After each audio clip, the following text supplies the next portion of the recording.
A send-off fit for a war hero.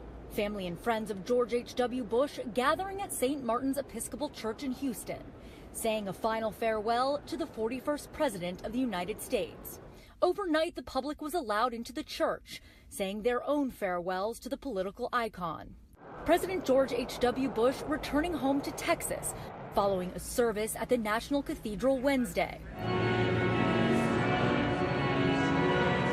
World leaders past and present celebrating his life and legacy. But Mr. President, mission complete. As a leader, he was our shield in danger's hour. Friend, the most decent and honorable person I ever met was my friend George Bush. And father. He strongly believed that it was important to give back to the community and country in which one lived. President George H.W. Bush died on Friday at the age of 94. Known for his modesty, he served the United States as a naval pilot, congressman, CIA director, special envoy, vice president, and commander-in-chief. Bush will be buried at his presidential library in College Station, Texas, next to his beloved wife Barbara and daughter Robin, after a small private ceremony in Houston. In College Station, I'm Kristen Holmes.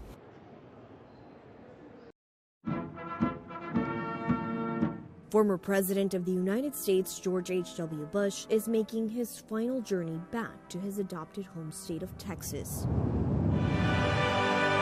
Following an emotional farewell from former and current world leaders at the National Cathedral in Washington, including all living and former presidents, as well as President Trump and First Lady Melania Trump.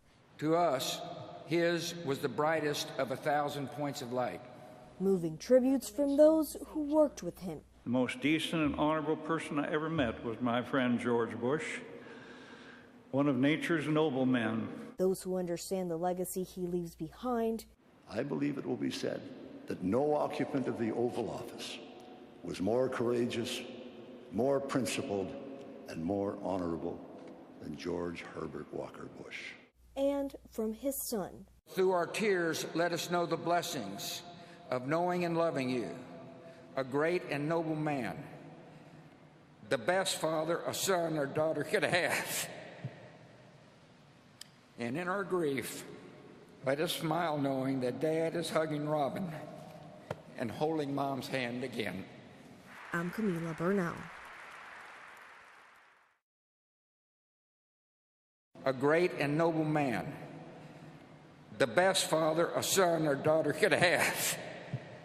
A day of tears and laughter in Washington as presidents, politicians, and foreign dignitaries gather at the National Cathedral to say goodbye to one of their own. Those who travel the high road of humility in Washington, D.C. are not bothered by heavy traffic. George W. Bush eulogized his father, calling him optimistic and a patriot. Dad could relate to people from all walks of life. He was an empathetic man. He valued character over pedigree, and he was no cynic. President Trump was one of the guests in attendance. Despite tensions with the Bush family, Bush made clear before his death that he wanted to invite the current president to the state funeral, putting aside personal differences and following protocol. He felt the weight of responsibility as a nearly physical burden. And though he was a man who dedicated his life to serving his country, George H.W. Bush was remembered by his family simply as a loving husband, father, and grandfather.